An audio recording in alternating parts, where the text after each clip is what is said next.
And it is the burning platform. We did a burning platform like theme song. There used to be one, like when it used to go boom, like and then explodes, but then yeah.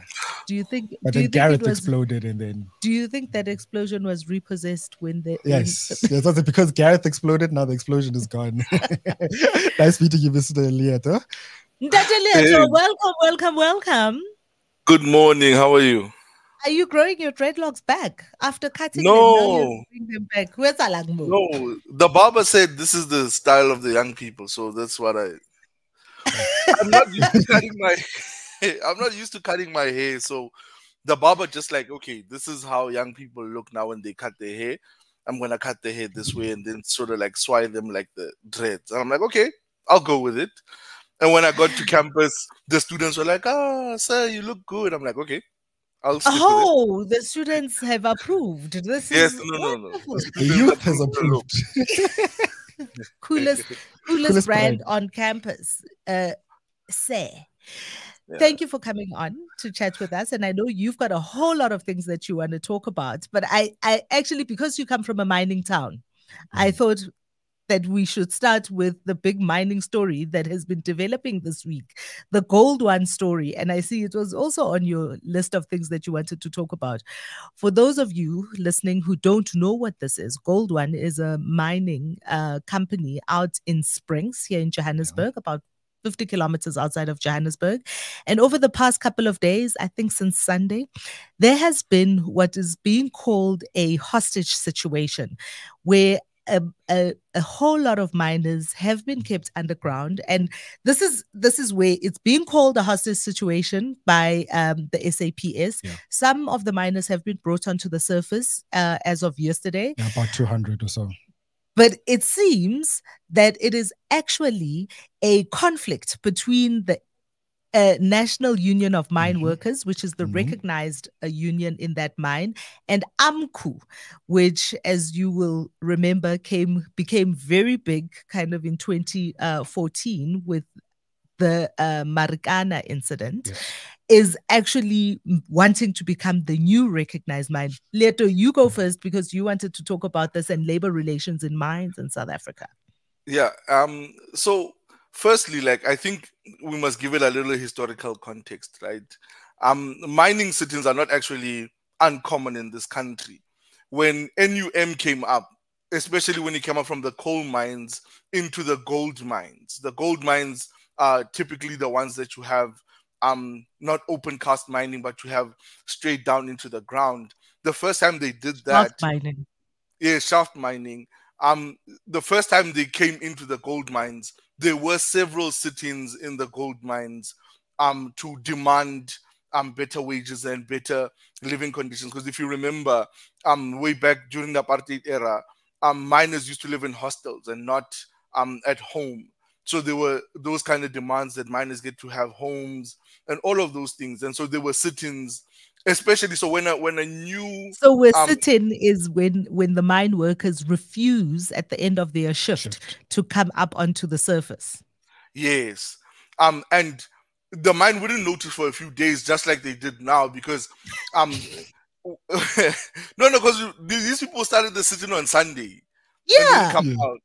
They only noticed like on Tuesday, like, wait, there's like a few 500 people missing. So because different shifts mine different parts of the shaft, right? And so you wouldn't notice if we don't come back up. 500 people don't come back up. Yes. And so the problem then is, so the new up and coming unions, whenever they become desperate, they do a sit-in. And I knew something of this sort was sort of coming down the line, especially with mines that insisted on practicing the closed shop model to say, no, we only recognize NUM and we don't want to say anything to AMCU, right? And AMCU started to grow deep inroads with the miners, especially the people who work below ground.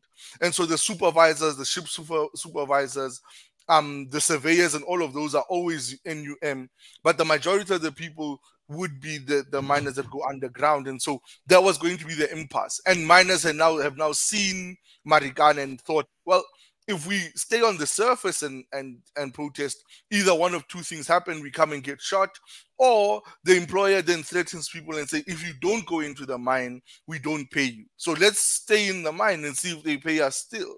And so that's the sort of mentality that goes behind it.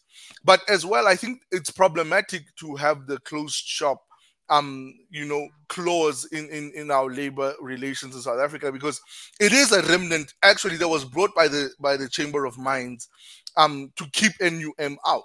And so the same NUM is using one of the tools, and that was the funny thing, right, that Julius always says, that the ANC is using the tools that were oppressing them to sort of charge him with crimes. And it's the same thing.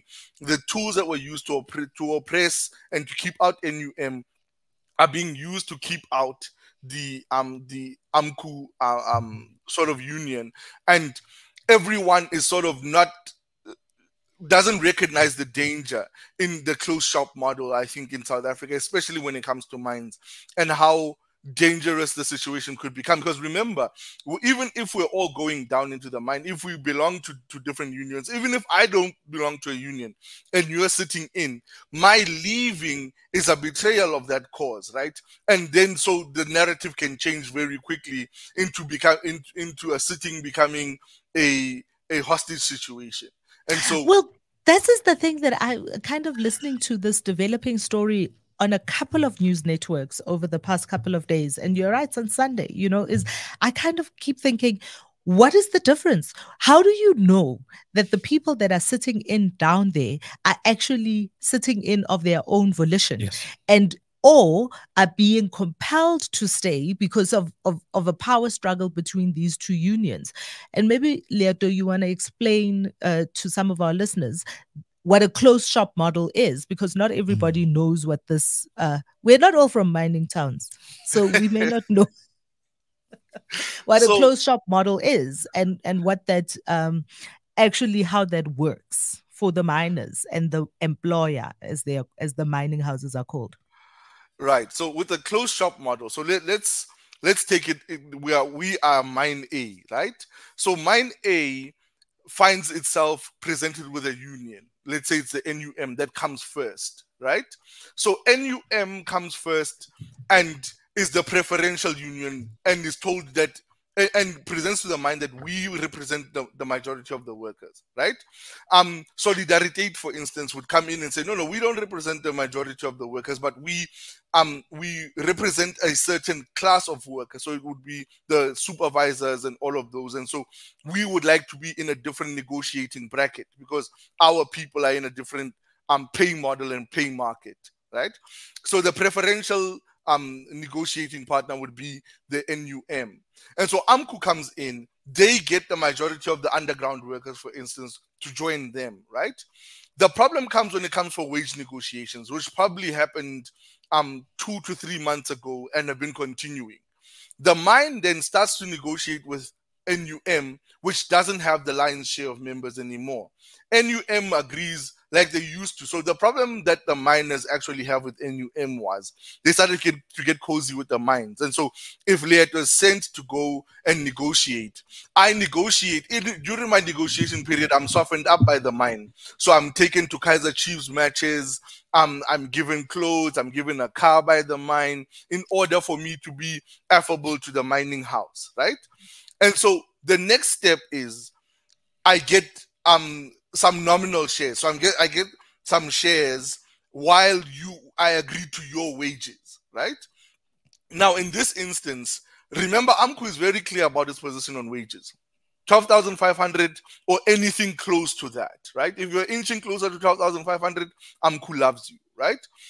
And so now the agreement is given to AMCU, to NUM. They sign on behalf of AMCU members as well, and then come out of the process and say, see, if you wanted us to consider yours, you must give us your membership again and stop going to AMCU. And this is where the problem begins. The AMCU members are usually very militant, right? Because most of them are fresh upstarts from the Eastern Cape, the Free State. And so when they come into the mine, they come with the militancy of saying, strike action and no negotiation, especially with NUM, because at times solidarity would come to NUM and say, since you're the preferential person and they have a difference with the employer, you take our part of the bargaining with you and tell them our supervisors want this kind of pay raise. And so we include Solidarity's offer with NUM's offer. But and they what do didn't do you that with make? AMCU. So, and what do you make of this current situation at GoldOne, where there is, I mean, even this morning, they were still calling it a hostage situation. And is it really a hostage situation, or is AMCU taking over? It's AMCU taking over. So remember, a lot of people then, the problem is everyone keeps saying, I heard a labor relations expert saying, well, you have to take the process that's in the courts, because AMCU has taken the process to the courts. They've taken their membership numbers to the courts to be declared as the major union. The big problem is the mine doesn't want to recognize, which the law says they should. If I bring you my numbers and I bring you my memberships, you should recognize. And so it's actually the three parties are having a huge problem with each other, right? And so this situation, it's going to look like it is a sit-in, because most of the miners don't want to come up, right? They want to stay there and they want their point to be put across. They want their wage negotiations to go ahead. Because if you're thinking externally, right, you're feeling the inflation as a normal employee of a company. Imagine what a miner as a normal feeling. South African, we are all feeling the pinch, right? Cyril's economy. And the way miners would remove the pinch from themselves with the small wages that they get is working on Sunday evenings and going for the overtime, right? It's and overtime. Yeah. Yes. And they do extreme overtime. They work almost double shifts almost every 4 days. And that's the safety limit that they can work.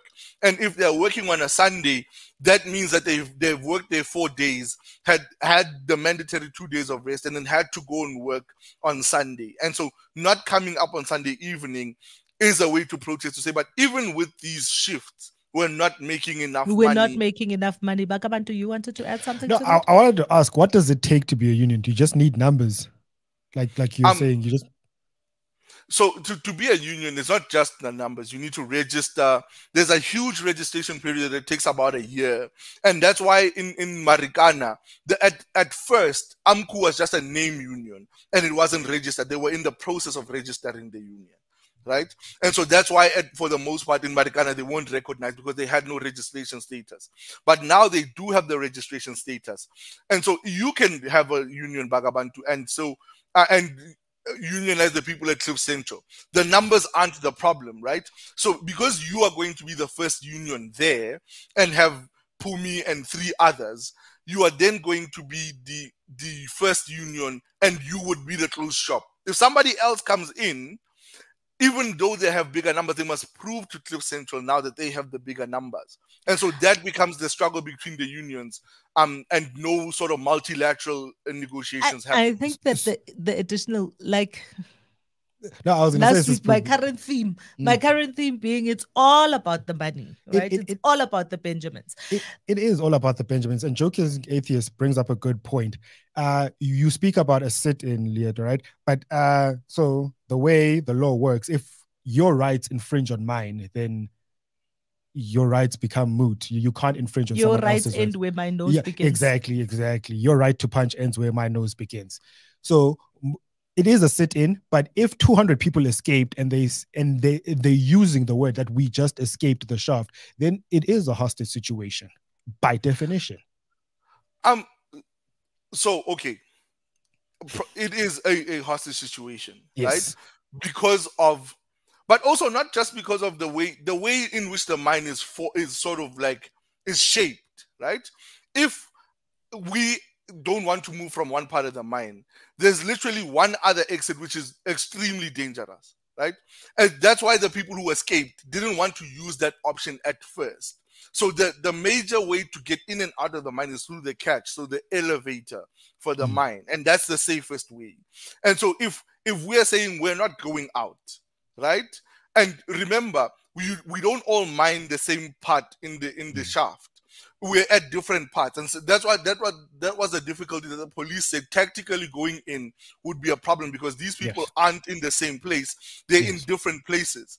And so remember, in some places, there's a guy that drives like a mini train down there in the mine, and if that guy says he's not going out and parks the train at a certain place, the majority of you might be trapped in another place and can't go past the train. So it just depends on what the mechanics are underground, right? It could be just one guy who parked the mining trolley train, the trolley in the wrong place, and now we're all stuck, right? And so the other exit is there, but that exit is usually one very dangerous because it's not very structured. It's susceptible to cave-ins. Only one person can pass at a time. If you're in a row, you suffer the risk of suffocating. Usually, illegal miners are hanging out around that part of the shaft and are trying to go in through that way or are putting food through that way. So it could be very dangerous. And so I think that's why they didn't want to use that option, but finally had to use it, right? Because if you're saying you're escaping and you go to the decline, that's what they call it. If you're at the decline, the people who are holding you hostage could just go and get you because you're going in 1-1 and there are 200 of you. Right?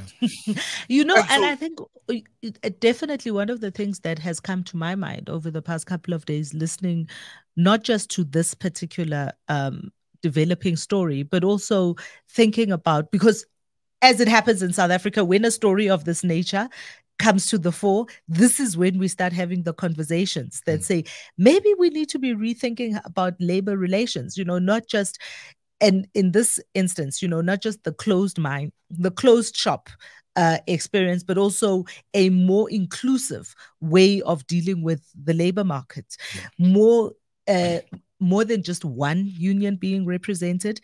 And it's just, for me, the thing that has come to my mind is how archaic the system is and remains at the moment.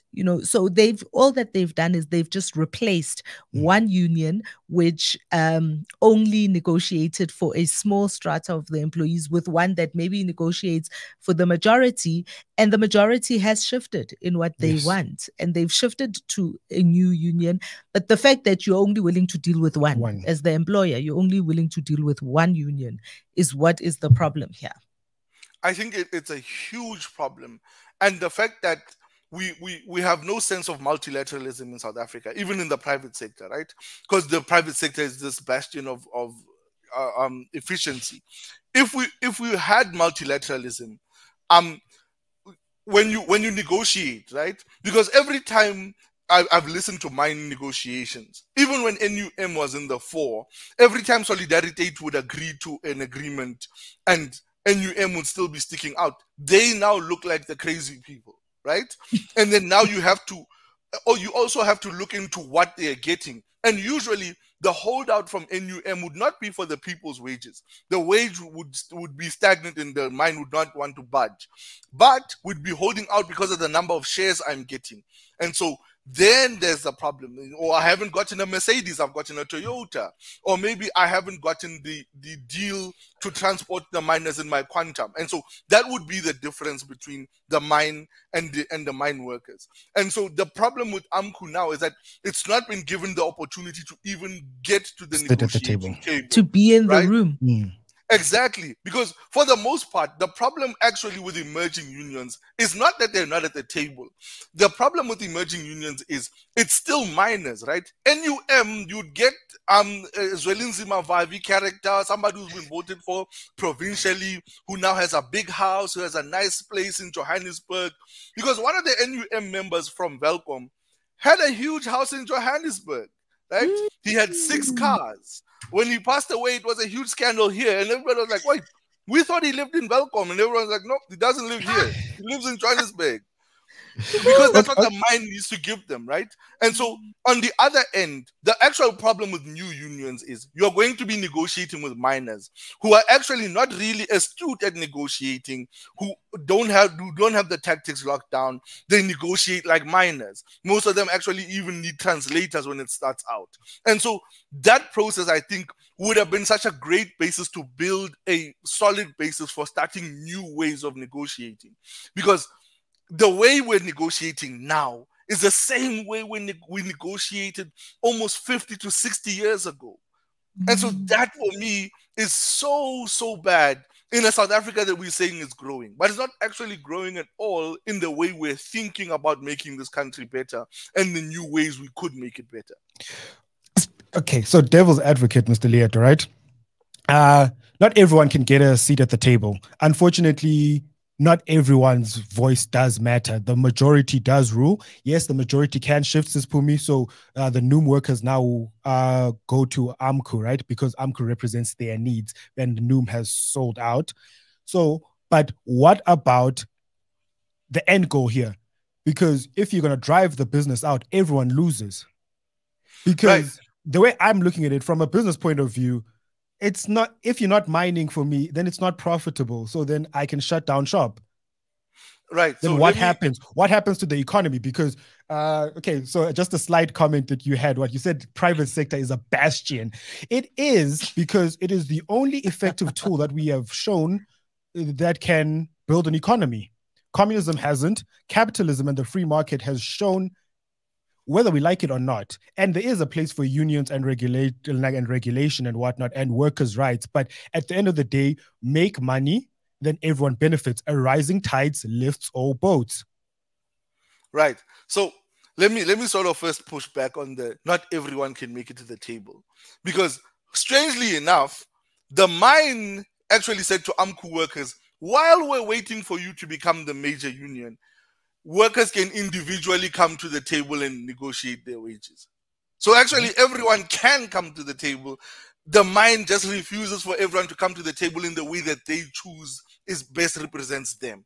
And that's the problem, right? And so that's what I'm saying. It's not about the private sector not being a bastion of the economy. It's being a bastion of efficiency, because this is just an efficiency issue. Which is the most efficient option? To get everyone to negotiate at the same time? Or no, the most efficient option is divide and conquer, which is what they're doing. So when you do, that's not efficient. Exactly, because no, for the business point of view, if you break up the union, you can wring out more work from the workers. But if you break up the majority, like what's bigger, 1 or 5? 1 is bigger. Listen, hey. But now what you're saying is, if you break up the majority, right? Yes. But the problem is the majority is not willing to work. And the people that you are left with are not the people who actually go to the rock face and try to get the gold out. And that's why that's why AMCU's holdout now is so significant. Is that those people are the ones who you depend to get your product, right? The fancy pants people are the ones who escaped. They're useless to the mine. With their escape, they can't be used in another shift. That's the problem, right? And so here's the issue, right? So let's talk about the economy and the company. Actually, mines in South Africa are that's why I'm saying they're very efficient when it comes to a lot of things, right? The Chamber of Mines, actually, when you go to be a shareholder, when the mine is in development, you are told that we account for a strike season. There's going to be a time where we're going to piss off the miners and they're going to stop mining. Your profits are going to not be affected. You know why? Immediately after a strike, so a mine has daily targets, right? And literally, some workers would not even come. The mine would refuse for workers to come out before they hit their target. So the catch would not go down to go and get them if the target is not hit, right? And so the targets go up after strike season. And so you work longer hours after strike season. You work more overtime after strike season. And actually, safety conditions are actually harsher. It's more dangerous to go mine after strike season. And so the efficiency is amazing. There's no shareholder of a mine that has ever said, oh no, the miners are striking, my profits have gone lower. Their profits are always consistent. They're always the same, whether or not mining stops for even 6 to 7 months. They don't care. You know, the one thing that you're raising is about the fact that it's still an old way of doing things, and that today they still do things the way that they were done 50, 60 years ago, which for me is an interesting thing with I want to do a slight pivot to something else that you raised in the stuff that you wanted to talk about. Speaking of doing the same thing over and over again, is you wanted to talk about the government in Bezos. We're seeing it a lot here in Johannesburg. We're seeing it a lot here in Gauteng, because we have an incredibly active premier in Panyaza Lusufi, who is running all sorts of schemes. And you can just see that it's because we're in voting season. And so you wanted to talk about these ANC in Bezos that are masked as government activity, Leeto. It's actually totally disgusting to me, right? Because if you look at it, so the ANC has no manifesto ideas. This is the funniest part about the elections that are coming up. The ANC is actually not presenting a new manifesto. What they're saying is they're presenting a manifesto review, right? They're putting out NEC members and the newly elected Youth League members. The NEC members, the provincial heads and the president are going around and are doing the same thing. This is the best we've done for you in the manifesto. This is the rest of the manifesto that we couldn't deliver. We're going to deliver that next. It's like a series. Like we're saying, no, next time on Dragon Ball Z, we're going to deliver this. Right? Yeah. So my biggest problem then is, if you look at the ANC posters for the NEC members and the government posters for the Mbizos look exactly the same. And the sitting arrangement is actually very similar. So when the president is standing there, it's all the parliamentarians sitting in the ANC regalia, not government regalia. So you find Angie Moseha sitting there with her Women's League regalia without the badge. They're very smart about doing that. But you can clearly see that this is an ANC rally, right? And what they're doing is they're no longer going to the areas that embarrassed them before. So remember, Cyril did this before and came back with egg on his face. He went to the Northwest, he came to the Free State and went to Kroonstad and went to... You went to the Northern Cape. Yeah. He went to places where people really have no hope, right? If you go to Kroonstad, people have to travel from Kroonstad to Welkom to come to work. So almost an hour travel just to get to work, because in Kroonstad there's no jobs. And he went there thinking, he said, no, there's a veteran, we're going to place a headstone. And people told him to leave. And so he's no longer going back to those places. He's now going and showing off a dam in Potchefstroom that might come to work in the year and a half. And so when you do that, for me, it's so insidious, because the people in this country are tired of the show and tell. But most of the people can't tell that they're being taken to a horse and pony show. And that's why I think the people can tell. I think the people are tired. I think the people are tired of the fact that this is you just trot out the same stuff every now and again. And I think the people can see through that. No, the people are tired, but the people can't put on a finger on what the deception is. Because I ask people, are you tired of this? They say yes.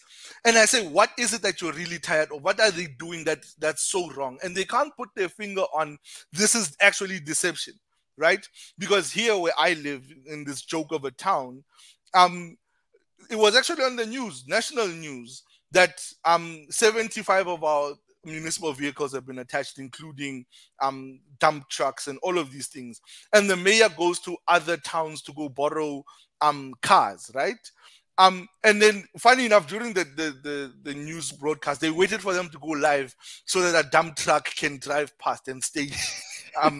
It's so comical. I hate it.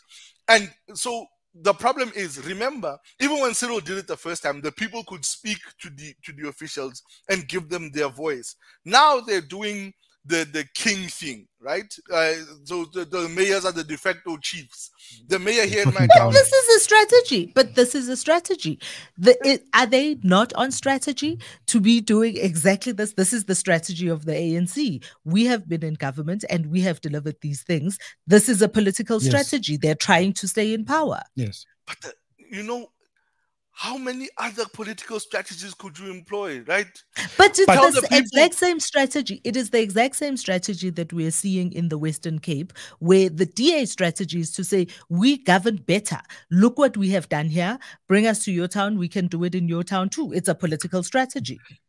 Yes, but the DA is not fashioning it. So there's a big divide between the DA, the party, and the DA, the governance, right? And you can see that divide.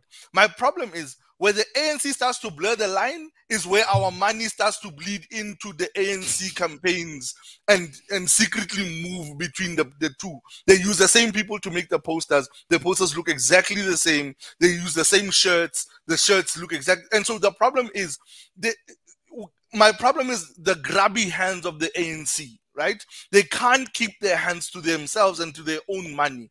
And my concern is, as always with their political strategy, they start to use the public coffers and start to magically make things disappear. In the last hour. Okay, but Mr. Leeto, this is the problem with elections in South Africa. We don't vote for people, we vote for the ANC, we vote for parties. So wouldn't you say that the ANC is in fact the government, as even though we call them something else, but they are the government? The highest seat of the land is not the Union Buildings, it is Luthuli House. So that's what we are seeing. But you are complaining that it only applies when it comes to the money. No. What I'm saying is even if the seat of power is Luthuli House, right, in the country, the sneaky ways in which they do things, right, it's slimy, it's dishonest almost. So look, I don't mind you campaigning, right, because what the Youth League is doing is actually putting out fires internally in the ANC. They're calling internal imbisos, they're calling them gatherings of cadres or something strange like that, right? And they're trying to put out fires internally because there's so much strife inside the ANC that these new faces are being put forward to go and try and quell the fires and bring unity again, right? I don't care about that. That's fine. It's a strategy of theirs to keep their membership voting, right? It's internal. And they could have done the same thing and extended it, that we have new faces, we're going to bring new hope or something of that sort.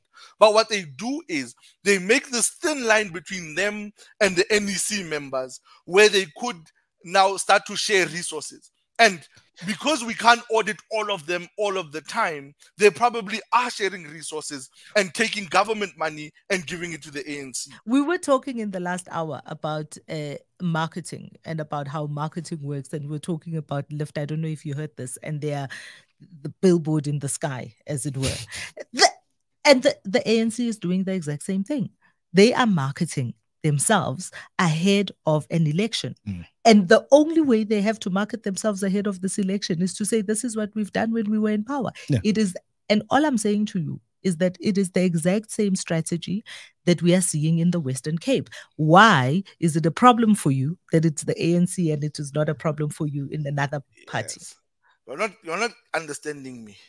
The money flows. So when Lyft does the billboard in the sky, whatever it is, right?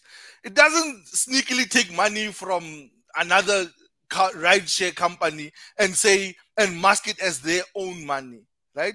Which is the problem that the ANC always They're taking does. Disney money. But what I want to talk about is what you believe the political strategies should be then. What is the political strategy going forward? Especially because we see so many new parties coming into the play, right? So we see Action SA, we see Busa with ACT. What should the political strategy be? I think if we want a new outcome in this country, right? Even with the ANC, if they want a new kind of ANC that's renewed, we need new strategies. Because all of these people go to the same strategist. Eh? I'm connected with young people from all of these parties. You know, guys, you laugh, right? But one of the guys from the new parties told me outright that, oh no, the Free State and Northern Cape for us aren't priority provinces. We don't care whether we win or lose them. Yet they're going to contest a national election, right? I asked an EFF member this. He said the same thing. I asked a DA member this who was in the Free State and is now in Parliament. And she said the same thing. We're not looking to win the Free State. We're not looking to win the Northern Cape, right? And so if everyone's political strategy is Free State, Northern Cape, not a priority. But that's not where the numbers are. No. To win an election, you need numbers. The numbers are not in the Northern Cape. The numbers are in KZN. The numbers are in the Western Cape, and the numbers are in Gauteng. So it makes no sense if you've got a little bit of budget to try and go for those places too. Even in a national election, you go for where the numbers are. But remember what South African politics are when it comes to voting. It's a game of makeup. You're trying to make up the numbers, right? Because that's what coalition is make up the numbers that the ANC has and see if we can't push them out. So if the makeup isn't looking the same, if nobody's saying go to these two provinces, because Rise Mzansi actually went to the Northern Cape and did one stint.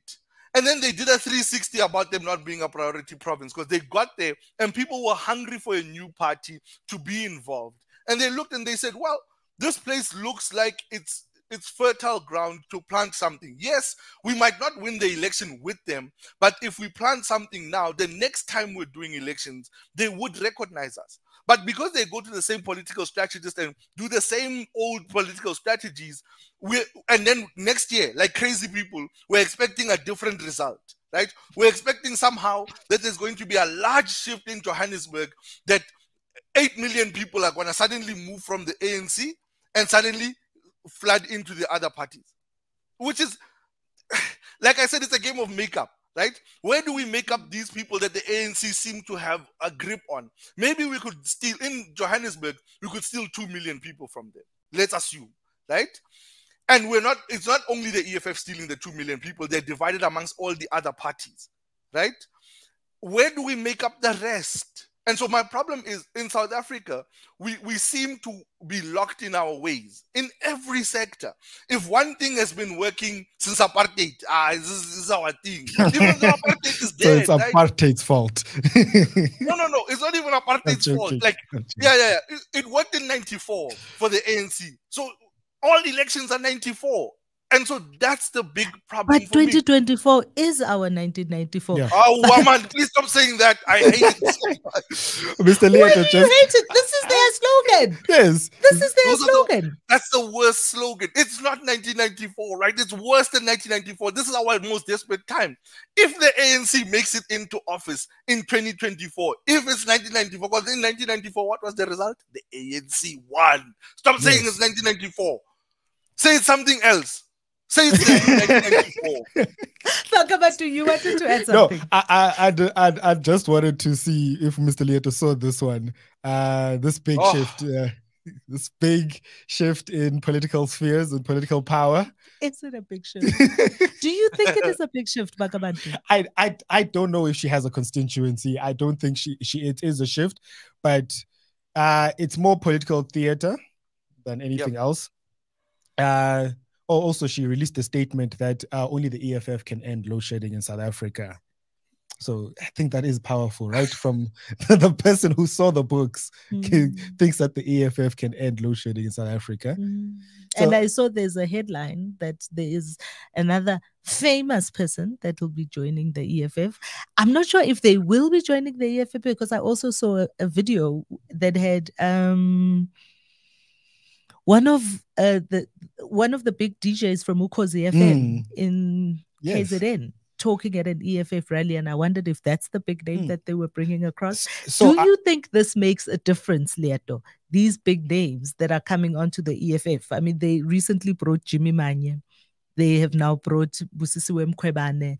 They are really making an effort to bring in some of these faces that we're used to seeing.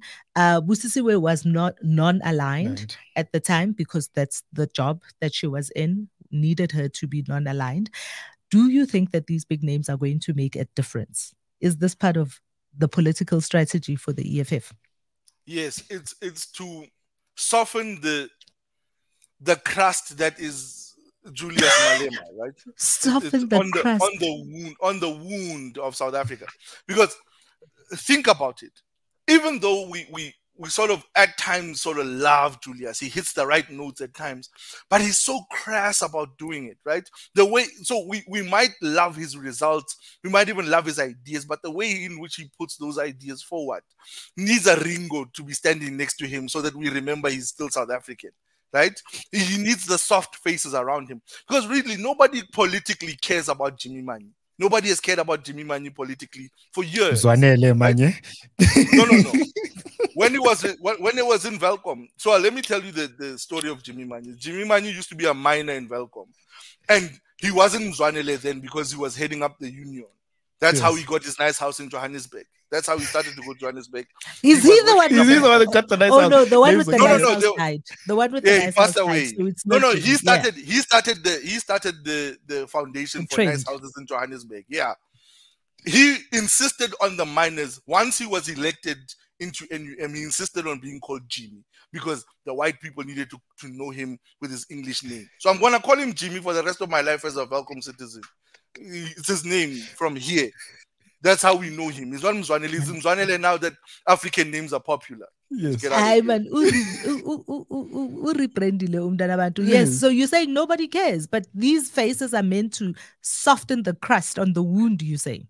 Yes, because remember, and Busisiwe Mkhwebane, even though she's got her scandals, falls under the we are bringing in the academics kind of mindset. That's what it looked like to me too. Yeah. She's got her law degrees, and she looks like part of the thing that they're trying to build, this sort of like a conglomerate of people who are graduating and upwardly mobile, and sort of the smart black evolved to EFF.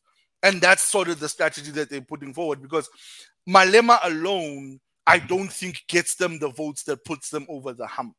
But him with a softened view and the kinds of people around him might get him across as somebody who's seeming to be accepting of different views, right?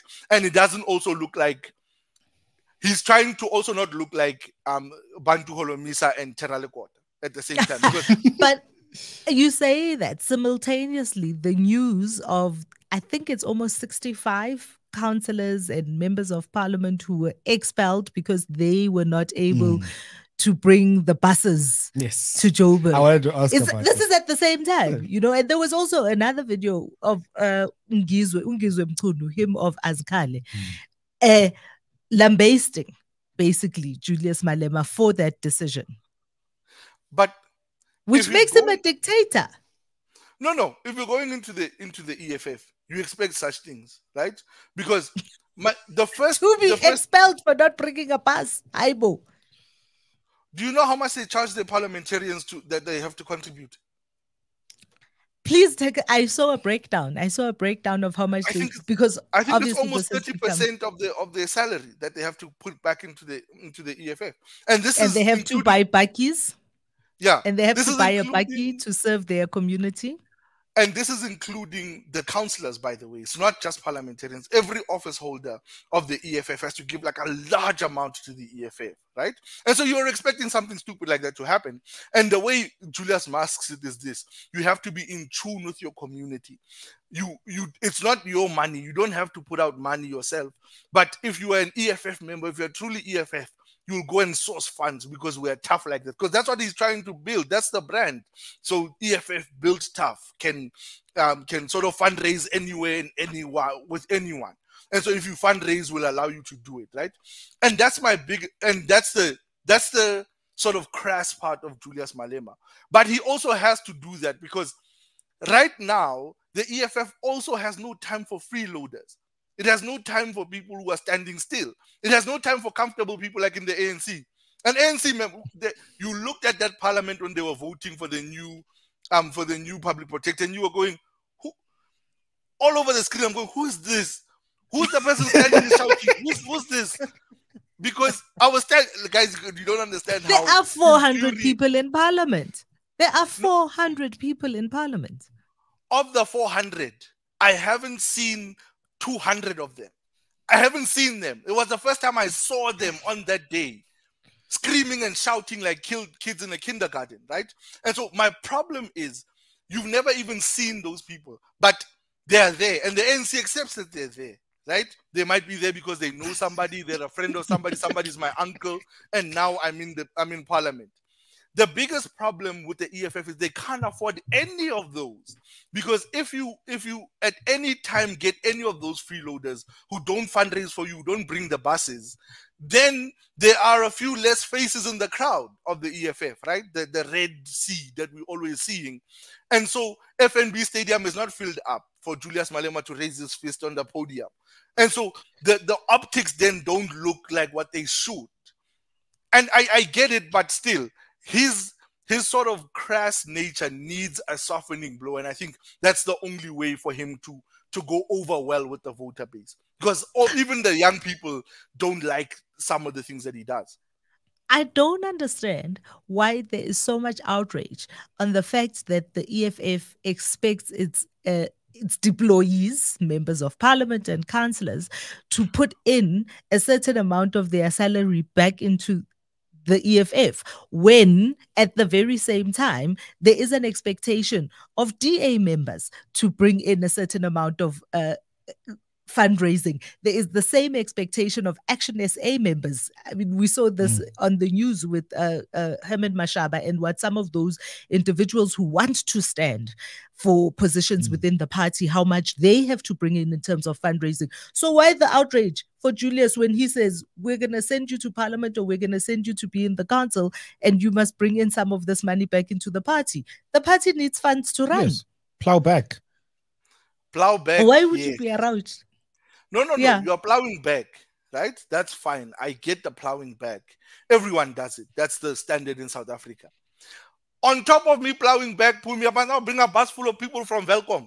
Yes. How many people from Welcome? Those are the people that are going to vote for you. Yes. If you cannot convince people in Welcome, where you are from, to get on a bus and come and support the party at a stadium, right? How are you going to get those people to go and vote for you on a ballot? 3,000 Amabuto got on a bus and went to Pretoria to support their king. Hey, when I they were king. Their king. They are king. So if you can't support the person you voted for, then what are you doing? What have you done for me lately? Also, you did touch on something. He is a dictator, says Phumi, in the sense that he is the commander-in-chief. Let's not forget the language. His party. Yeah, it's his party, exactly. So he has a right to set the laws the way he wants to. Yes. This man does not stylize himself as president. He's a commander-in-chief. But the problem there's a reason why that language and that verbiage is used. In South African politics, there are two people you don't want to look like. You don't want to look like Bantu Holomisa. You don't want to look like Terralikot. That's true. You don't want to look like Bantu Holomisa. Musiwa Likota. No. He's from Kronstadt. In Kronstadt, he said he was Terra. The one that if you come from Free State and you give us your name, that's your name. Don't tell us you are Musiwa there when you are suddenly in parliament. Okay, you have to elaborate on that. That these are two people. There are people, I can tell you for free, there are people here in our listener in the comments who don't even know who Bantu Holomisa is. You say you don't want to look like Bantu Holomisa. What does that mean? You don't want to look like a general. How? Listen, remember, Bantu Holomisa, right? Bantu Holomisa, he was the prodigy. He was the one lauded by Nelson Mandela to be the next big thing. And it looks like in his politics, it looks like he's still trying to be the next big thing that Mandela ordained, right? And even how he handles his party, you don't know anyone else. You know, it's him and that Xhosa guy. They're the only people from the UDM that you know. You've never seen anyone. You've never seen a UDM rally. You've never seen a UDM shirt. You've never seen a UDM anything. And yet they are represented in parliament. Yes. But then they're represented and their growth is stunted like a child who... So just to refine your argument that you made here, Mr. Leeto, about the political strategy and how it is so archaic in South Africa. I've listened to the language that we've talked about on the show. We are talking about stealing votes from the ANC. This is how most political parties speak. This is how the DA speaks. We're going to take votes from... What about the free votes? The people that are disenfranchised with the voting system, they're disenfranchised with government, the people who don't know about voting, who don't know about how participation and all these things, because it doesn't matter if you take votes away from the ANC. We're talking about taking votes away from the ANC. The EFF might steal 2 million. Why are they not creating new voters? Why is that not the political strategy? Why are we not empowering new people? The voters who are gone aren't coming back. I can But promise they are you that. new voters. They are new voters. My sister just turned 18. She's going to vote in the next election.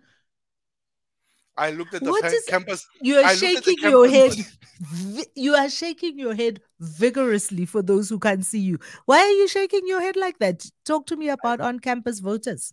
I'll tell you a secret. I teach them every day. They do not care.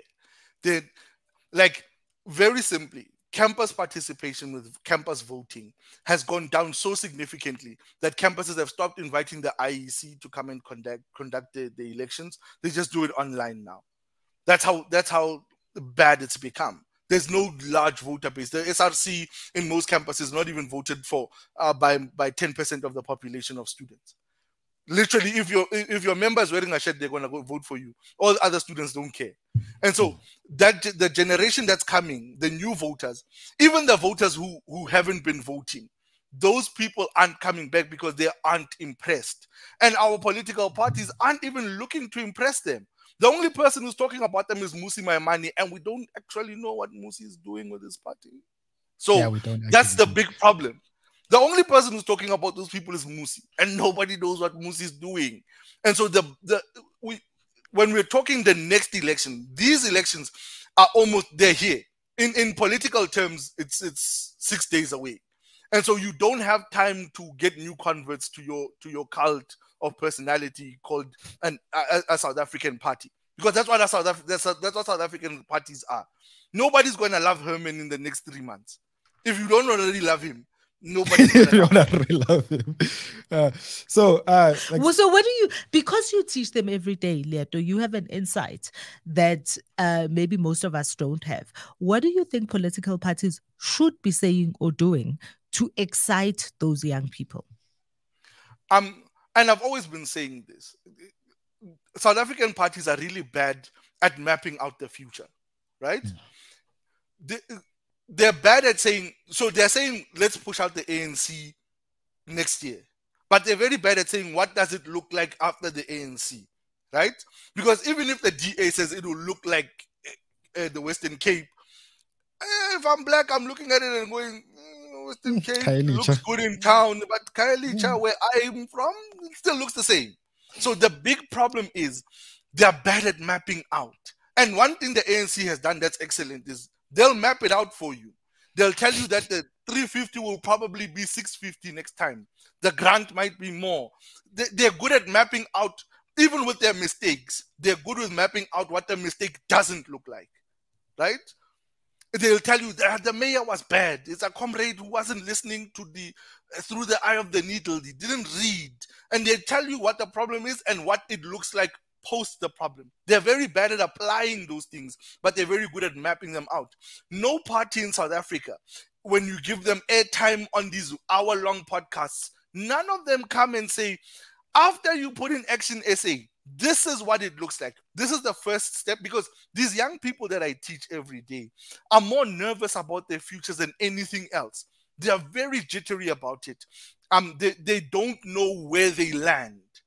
They don't even know where they are now. They're positioned now. So you can't even, most of the parties can't even tell them where young people are positioned in South Africa in order to take us forward. They can't tell us as a young person, this is where you are. This is where you think you are most useful, and this is what you might do.